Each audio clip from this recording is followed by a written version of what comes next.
Now, great to have you with us. Police in the Ashanti region has interdicted the officer who allegedly shot a football fan at the Babayara Sports Stadium on Sunday. In a statement released today, the regional command said the action is part of investigations into the incident, which it is treated with the seriousness it deserves. We'll bring you excerpts of the statement in a short while, but the incident occurred when supporters of Kumasi Asante Kotoko FC went on rampage after losing their league match against Brekum Chelsea FC. Love News' Kelvin Osuansa visited the scene and reports.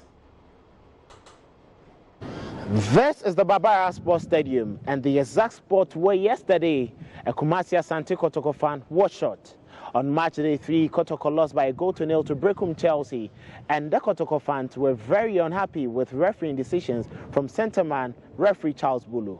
After the game, this is the entry into the dressing room and exit, where it's also known as the mix zone. The mix zone is where the players after the game interact with media and some fans before they enter into their bars. Just as when the police situated themselves to usher the teams into their buses, irate fans surrounded the barricade and decided to engage the referees and the police in harsh words. They were mounted in the police getting themselves ready, and a bullion van was provided to make sure that the referees were safely ushered into the van and out of the stadium. Right after the referees were able to enter their bars, it resulted in the police who managed to get them out of the stadium, getting angry at some of the insults being meted out on them by the irate fans. And at exactly this position, the referees who were in the bars had protection from the police, and the police aimed at a section of the fans who were just situated at the extreme end here at the Babayara Sports Stadium, trying to get snippets of insults at the referee.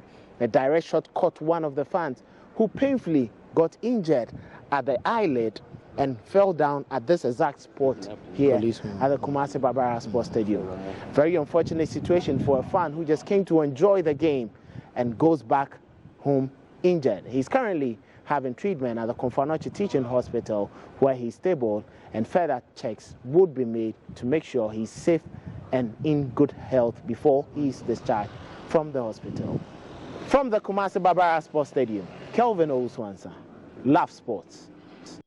Let's now get excerpts of that statement put out by the police earlier today. Now, the Ashanti Regional Police Command has commenced investigation into the unfortunate incident at the Babayara Sports Stadium that left one person injured on Sunday, the 12th of January 2020. That was yesterday. Now, the incident occurred, according to the statement, when supporters of Kumasi Asante Kotoko FC went on rampage after their league match against Brekum Chelsea FC at the stadium, damaging some police vehicles and injuring some police officers with stones that were pelted at the police. Now, it was during this period that a police officer was alleged to have shot rubber bullets into the crowd, injuring one of the fans in the face. The injured person is currently on admission at the Konfanochi Teaching Hospital, receiving treatment and is in stable condition. The command takes a serious view of the incident and has subsequently commenced investigation into the action of the police officer involved in the shooting. Now, the officer has been interdicted on the instruction of the regional commander pending investigation. It goes on to say the command will also like to reiterate its position on the need for professionalism of all persons involved in ensuring the safety of persons at public events, especially at the stadium. The command sympathizes with the injured person's family and wish the injured person a speedy recovery. It ends by saying that any person who has information, pictures or video on the incident should send it to the following number. And you can see the number there on your screen, 0244 288 019, with same to assist with our investigation, and it's signed by ASP Godwin Ahianyo, who is the PRO for the Ashanti Region Police.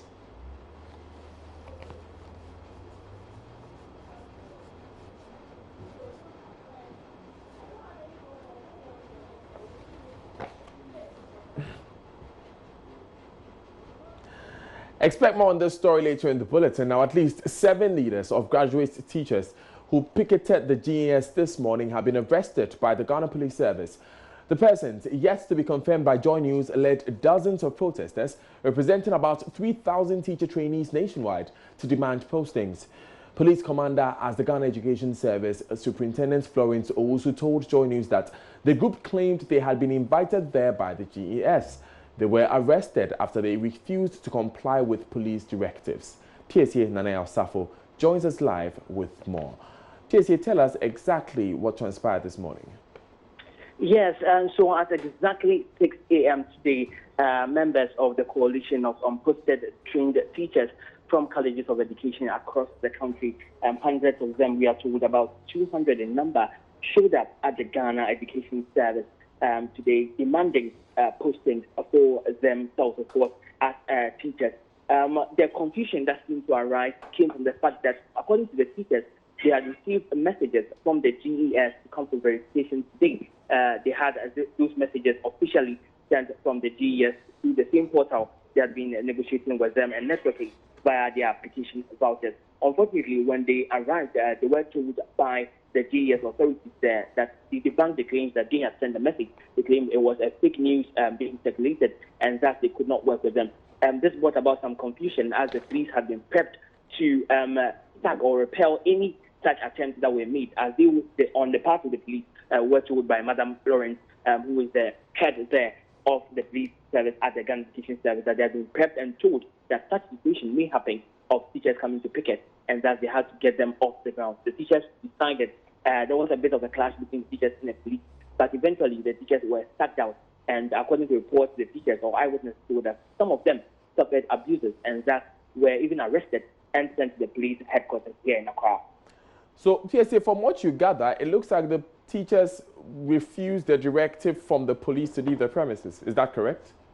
Well, according to their account, they actually held up their end of the bargain. They claimed they understood that peacefully. They were only demanding verbally to speak to authorities here for some clarity. They said they were spoken to by one Adwa from the GES, the Ghana Education Service. Unfortunately, when the questions were getting too much, she ordered for the police to repel them or sack them off the compound. Have any authorities from the GES or the Ministry of Education spoken? Well, so far, no authorities from the Ghana Education Service have spoken to us just yet. But we are here at the Greater Accra Regional Police Headquarters, where we are yet to confirm the status of the persons who have been arrested, and indeed whether or not they have been abused and how processing is going with them. Have any of the teachers gone there to check on the status of these 7 leaders?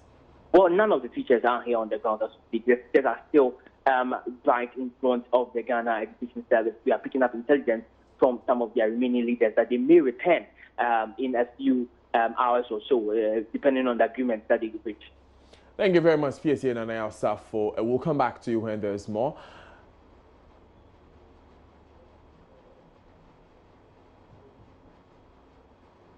Still live on Joy News today. Let's move to Tamale now, where hundreds poured out onto the streets of the Northern Region capital last Saturday to register their displeasure about the proposed new voters register, for which 443 million Ghana cedis has been earmarked. Organizers of the demonstration, the Inter-Party Resistance Against a New Voters Register, has described the protest as a huge success. A report by Martina Bugri, read to you.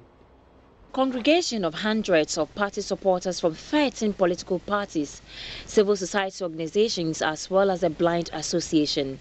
They all defied a cold and dry Harmattan morning to join the demonstration, seeking to pressure the Ghana Electoral Commission out of a decision to compile a new voter register. The demonstration, held in the northern regional capital of Tamale, was dubbed Siku Sagri, We Will Resist. Organizers are impressed with the turnout. They believe it is a signal strong enough to stop the EC in its tracks one after the other. The speakers urged the EC to listen to the voice of the people. If you look at the number of people that has been called onto the street this morning, it's overwhelming. We are indeed overwhelmed, and that is what we wanted to achieve. We wanted to make a very loud, statement to the government and to the Electoral Commission. As the group has served a notice of ongoing on more of such demonstrations, Chairman of the PNC, Bernard Mona, commended the police for a professional work. He said they will cooperate with a professional Ghana police, but will resist any unprofessional conduct of the security agency in subsequent demonstrations. Second, let me congratulate the Ghana police for behaving so professional today.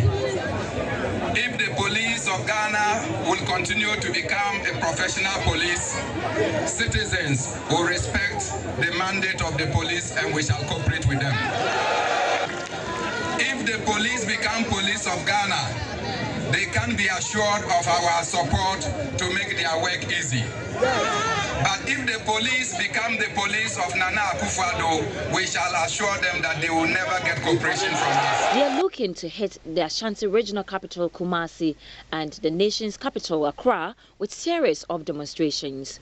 On his part, the national chairman of the NDC, Samuel Ofosu-Ampofo, questioned why the EC appears to be in a haste to compile a new register when the population census is yet to be conducted. Our issues are very simple. Every 10 years, the Statistical Service organizes population census, population and housing census. And then the figures and the demography of the country are made known so that all public institutions can use those figures and statistics to plan their way forward. We are asking the Electoral Commission this year the population and housing census is to be undertaken by the Statistical Service. Why would not allow the Statistical Service to finish with the population census so that we know the figures and the population statistics of the country before we even plan going ahead to do new registration? That is our first question. The presidential candidate of the APC, Hassan Ayariga, said the EC cannot turn around after it touted the voter register as credible a few months ago, with which it conducted district-level elections. He said they have no doubts about the credibility of the register. Other speakers included the minority leader, the NDC General Secretary. We cannot struggle to build a democracy for 30 years only to allow one individual to just come and break everything apart. So we are saying that we will never agree for our democracy to be toyed with. So this is the beginning of a long-drawn battle to protect the democracy. The MP for Sanarigu, the NDC candidate for Tamale Central, among other bigwigs of the various political parties. Well, the Electoral Commission says the decision to compile a new voters register is critical in clearing names of deceased persons from the register. This, according to Dr. Cervical, who is Director of Electoral Services, will reduce the costs of printing ballot papers during the elections. He spoke to my colleague, Kojo Jackson, on the AM show. The truth is that for now, we believe that our data is rooted, and the reason being that we compiled this register in 2012, and every year when we do limited registration, we exhibit the register and we expect the register to be cleaned. And the process is that people will object to the names of their relations who have passed on. Unfortunately, we are not able to do the cleaning. So we keep on adding, whereas we find it difficult to delete the name of the deceased. Now, our statistics from, crude statistics from the Cervical Service based on death rate and the rest, we are estimating that we have almost 1 million people who are deceased and on the register. And how do we clean them? The process that we know should be used is not working. So that is one reason. What we should know is that it is possible for people to collude and vote for the deceased names, and because we are not using the biometric identification, people will just say that Kofi Mensah came to vote when the person is deceased, and it's just a matter of filling a form. So it can be abused along that line. Allow me just to explore this possibility for a moment. But when you are compiling the register, there are certain documentation that people have to present in order to show that they are who they say they are. So if someone intends to do that in the election, surely they can do that when you are compiling your new register as well, can't they? And that is why during the registration, it's a facility called challenge. So that even if you have the document to prove that you are a Ghanaian, you are 18 and the rest, even if you have a passport, when you are arrested, somebody can challenge you. But the law does not allow you to challenge when the person is voting. You can only take the person to court after he has voted. So there's a difference. Then when the names of these diseased people are in the register, it also increases the cost. Because, for example, currently we have around 16 million voters on the register.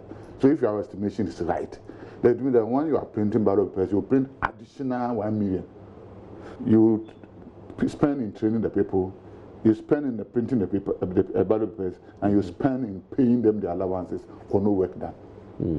Are you sure there will be an extra 1 million? Will there not also be people who have turned 18 who are, joining your new register? That is why we need to have a current register that will reflect the actual people who are legitimately qualified to vote. Away from matters having to do with elections, and patients on admission at Accra West Hospital do not have to bother about the extra cost of accommodation whilst on admission. The issue of people sleeping on corridors of the outpatients department and other open areas of the hospital is now a thing of the past after the hospital gave an acre of land to a philanthropist for the construction of a mother's lodge. Relatives of patients on admission at the hospital will now have a place to lodge and rest while caring for the sick. Correspondent Peter Senu was at the handing over ceremony and has filed the following report. Room 8-bed capacity facility was constructed by a native philanthropist, Jacob Coley, to take care of relations of clients on admission at the hospital. Hitherto this, mothers and caregivers to the sick on admission would have to battle with the harsh weather, mosquitoes and reptiles in some cases, coupled with the rent and transportation charges to and from the hospital on a daily basis. The medical superintendent at the hospital, Dr. Edmond Tego, says it was difficult managing such situation. It was very difficult because we have patients who travel from across the Volta Lake to access care here, and when they accompany their relatives, they have to stay for 2 weeks, 3 weeks straight. Unfortunately, many of them would sleep on the wards with patients who are sick. The relatives who are well sleep with sick patients on the ward, which we all know is very bad for their health. Others will have to manage in the corridors, in our outpatients department, and the mosquito infestation in the area is so high that it was very bad.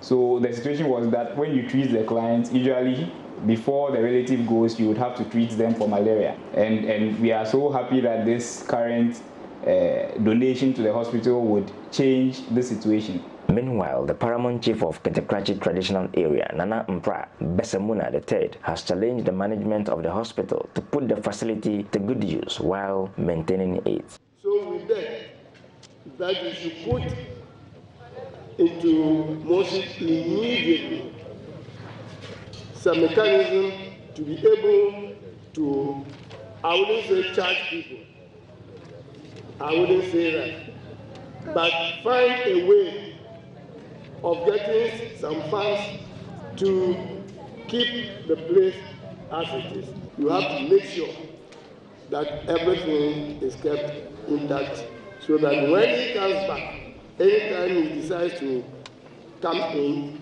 he will also be very happy and maybe be encouraged to add something more.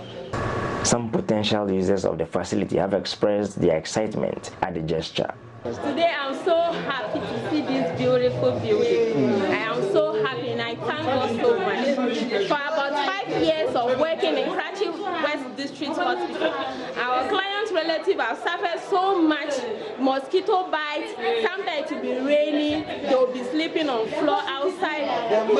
We thank God for a day like this. We are grateful. When we see the man, what the man has done now, I can say, in fact, he did a match for the Accra citizens and the whole community. All those who are bringing their patients to maternity for deliveries, before they will discharge them, part of them have malaria already because of they didn't have a correct place to sleep. So the man need to be praised. Peter Senu for JoyNews.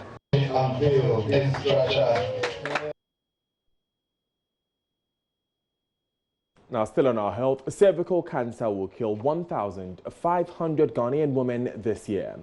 Sadly, a simple screening to enable health professionals detect the disease early and save their lives is not widely available. Statistics from the World Health Organization show that 90% of deaths from cervical cancer occur in low and middle-income countries like Ghana. As the world focuses on cervical cancer this month, JoyNews' Seth Kwame Boateng in his latest documentary, Cervix in Crisis, takes us on a journey into the lives of some women dying of the disease because they reported late. Here are excerpts of the documentary, which airs at 8:30 p.m. tonight on this channel. At the oncology unit of the Konfanochi Teaching Hospital, 66-year-old Yaobuama, whose wife is battling cervical cancer, confirms this. They never sought medical attention until after 5 years.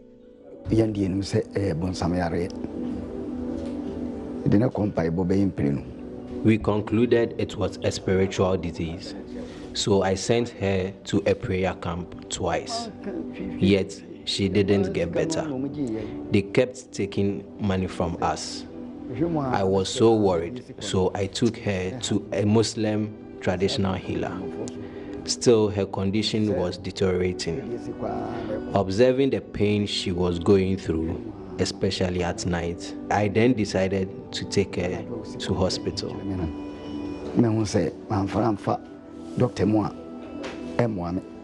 Yabuama, his wife and their 4 children now rely on family and friends for their upkeep. He has sold their large cocoa farms and other properties to help save the life of his dear wife. Yabuama is not ready to lose her. I am afraid my wife will die and I will not see her again. I rather lose my investment than to lose my wife. If God gives me strength, at least I can work and have them back. My concern was to just look for someone to buy them. So I eventually got a buyer, and that gave me some money to cater for her treatment. But it's finished in no time, so I had to sell my plot of land too. Now, that money has also finished. Friends and well wishers are those supporting us with some token. His 60-year-old wife, Yafufie, still cannot believe she's battling a disease she had long thought was far from her.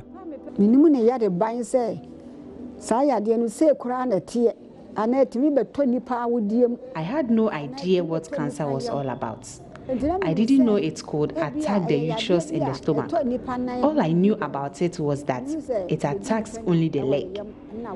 I wept when I was told it was cancer, which I knew kills. At the Konfanochi Teaching Hospital, gynecologist Dr. Aduapia Kubi notes the high illiteracy about the disease is not the only reason patients like Yafufie delay in seeking help. Most of them are due to one, ignorance of the disease. They don't even know the disease exists. And then the other one is lack of education, illiteracy. They don't even know anything about the disease. And then they don't know where to send the problems to. That's why most of them resort to these pastors, churches, and all those things. And then the other one to poverty. The patient is at the patient doesn't have a lot of money. He doesn't know where to go and all that. When Yafufie was experiencing frequent discharge with intermittent bleeding, she assumed she was experiencing another phase of menopause. Because it was painless, it reinforced her conviction to treat it lightly. She, however, became alarmed when she realized she was growing lean. I used to be plumpy with well-endowed back. I had a lot of flesh around my neck, unlike the bones you see now.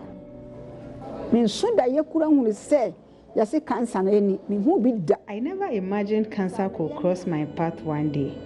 From what I am going through, I can tell you it is better to commit suicide, so you die fast, than waiting for this cancer to hit you. It is a bad disease. Nank wow. Saya diano. Ya the phone pa.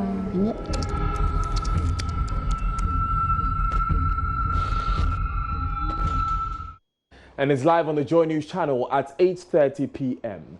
Away from that story though, Upper West Regional Minister Dr. Hafiz bin Saleh has urged Ghanaians, especially the people of the Upper West region, to embrace the agriculture policy of government.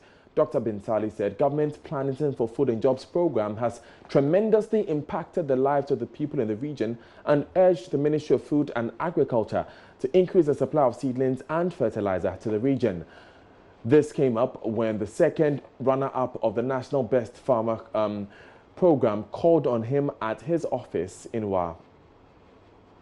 Upper West Regional Minister Dr. Hafiz bin Saleh has stated that the agriculture policy of the government, which gave birth to the implementation of the Planting for Food and Jobs, has impacted tremendously in the lives of the people, urging Ghanaians to embrace the flagship program.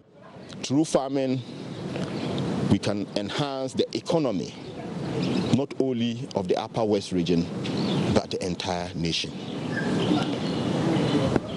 The Planting for Food and Jobs alone has made tremendous impact on the fortunes of farmers in the Upper West region.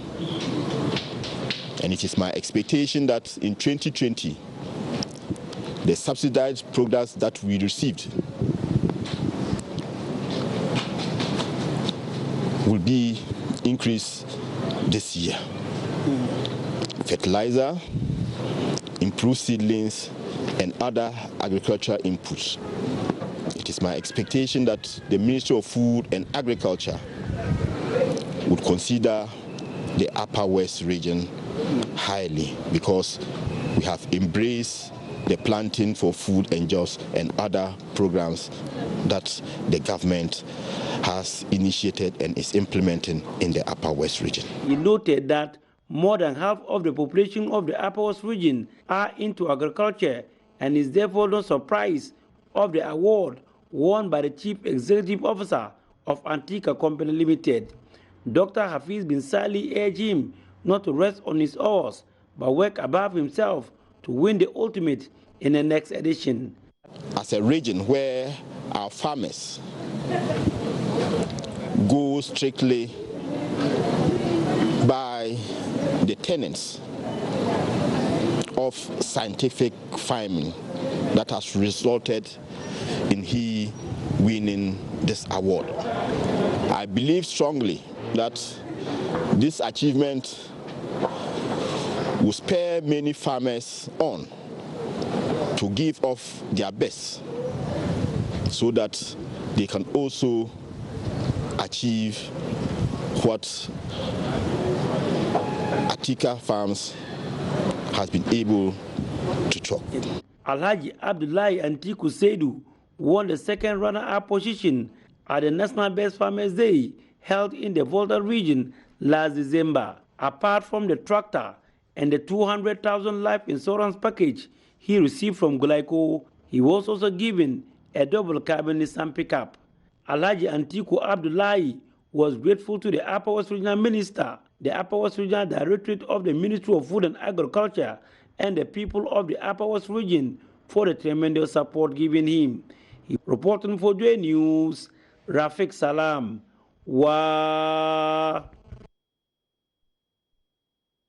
Live on JoyNews today with me, Daniel Daze. Coming up in business, we hear from an international trade analyst who is urging African countries to create an oil governance regime to protect their economies against geopolitical tensions worldwide.